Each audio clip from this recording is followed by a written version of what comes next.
Baik,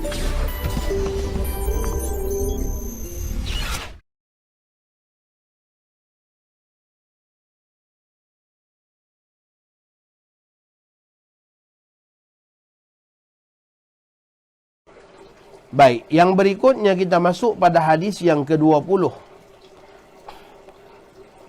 Daripada Amir bin Sa'ad bin Abi Waqqas radhiyallahu taala anhu, daripada bapanya telah berkata, ya, hadis ni diriwayatkan daripada Amir bin Sa'ad bin Abi Waqqas. Ya, jadi anak kepada Sayyidina Sa'ad bin Abi Waqqas.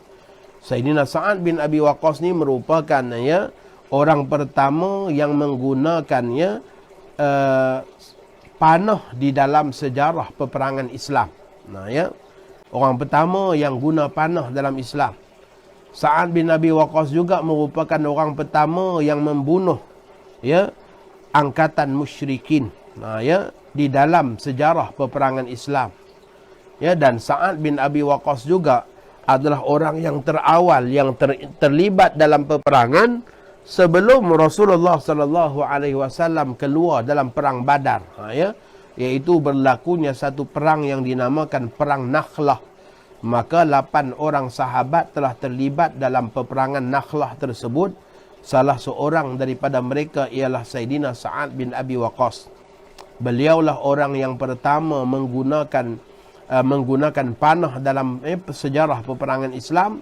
Beliaulah juga merupakan orang pertama yang menumpahkan darah, ya, angkatan musyrik, ya, dalam sejarah peperangan Islam.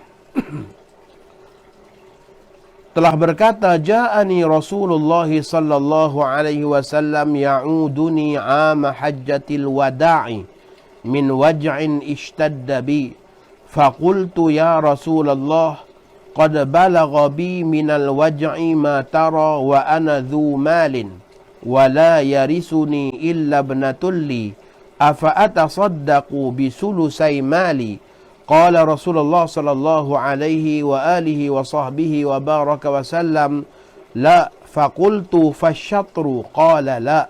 Summa qala Rasulullah sallallahu alaihi wa sallam, as-sulusu was-sulusu kathir, innaka antadhara warasataka aghniya'a khairun min antadharahum 'allatan yatakaffafuna an-nas, wa innaka lan tunfik nafaqatan tabtaghi biha wajha Allah illa ujirta hatta ma taj'alu fi imra'atika. Maksudnya daripada Amir bin Sa'ad bin Abi Waqqas radhiyallahu taala anhu, ya, daripada ayahnya Sa'ad bin Abi Waqqas telah bercerita, Rasulullah sallallahu alaihi wasallam datang menjengukku pada tahun haji wada', ya, haji terakhir. Kerana kesakitan yang menimpa diriku, lalu aku berkata, ya Rasulullah, sesungguhnya kesakitanku ini telah mencapai sebagaimana keadaan yang Tuan ketahui. Sedangkan saya adalah orang yang berharta, dan tiada yang mewarisi hartaku itu melainkan seorang putriku sahaja. Sayyidina Sa'ad bin Abi Waqqas pada ketika itu hanya ada seorang anak perempuan saja. Amir yang meriwayatkan hadis ini pun belum dilahirkan, belum ada lagi. Ya. Apakah dibenarkan sekiranya saya bersedekah dengan 2/3 hartaku? Maka baginda menjawab, tidak dibenarkan. Saya berkata pula, separuh hartaku ya Rasulullah. Baginda bersabda, tidak dibenarkan juga. Kemudiannya baginda lalu bersabda, 1/3. Dan 1/3 itu sudah banyak jumlahnya. Sesungguhnya jikalau engkau meninggalkan ahli warismu dalam keadaan berharta, ya, itu adalah lebih baik daripada engkau meninggalkan mereka dalam keadaan miskin meminta-minta pada orang ramai. Sesungguhnya tiada suatu nafkah yang engkau berikan dengan niat untuk mendapatkan keredaan Allah, melainkan engkau pasti akan diberi pahala sekalipun sesuatu yang engkau berikan untuk makanan isterimu.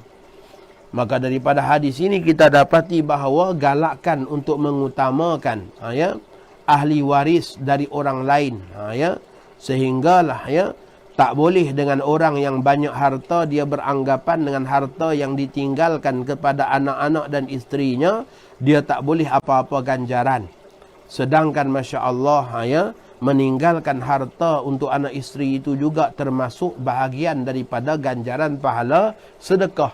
Kerana ia juga merupakan amal ma'ruf yang kita lakukan kerana Allah Subhanahu wa taala. Dalam hadis yang lain Nabi kita mengatakan kullu ma'rufin sadaqah. Tiap-tiap pekerjaan yang baik, tiap-tiap suatu perkara yang baik itu ada ganjaran pahala sedekah. Maka orang yang meninggalkan harta untuk ahli keluarganya juga akan dapat ganjaran pahala sedekah. Bukan hanya sekadar harta yang diberikan kepada orang lain saja. Bahkan dia mendapat keuntungan lagi kalaulah dengan peninggalan dia tadi tu untuk anak-anaknya yang belum baligh, yang mana mereka berada di bawah di bawah kita katakan tanggungan nafkahnya, maka dia meninggalkan bahagian nafkahnya kepada anak-anaknya itu. Ia merupakan suatu yang lebih utama daripada mensedekahkan harta kepada orang lain. Daripada hadis ini juga dapat kita fahami bahawa wasiat itu tidak boleh lebih daripada sepertiga harta. Orang yang nak berwasiat ni, dia tak boleh wasiat lebih daripada sepertiga harta dia. Kalau dia wasiat lebih daripada sepertiga, maka tidak sah. Wasiat tersebut tidak dilaksanakan. Harta yang diwarisi ahli waris juga adalah pahala sedekah buat si mati. Dan daripada hadis ini juga dapat kita ketahui bahawa mukjizat Rasulullah sallallahu alaihi wasallam itu, di mana baginda sallallahu alaihi wasallam seolah-olah tahu Sa'ad bin Abi Waqqas ini akan mempunyai waris yang lain, bukan hanya sekadar dengan anak perempuannya yang satu-satunya itu, kerana Nabi kita mengatakan innaka antadharahum, engkau meninggalkan mereka. Tak dikatakan engkau meninggalkan anak perempuanmu, tetapi meninggalkan mereka, menunjukkan besarnya pengetahuan Rasulullah SAW yang Allah berikan kepada baginda Nabi sebagai jalan mukjizat.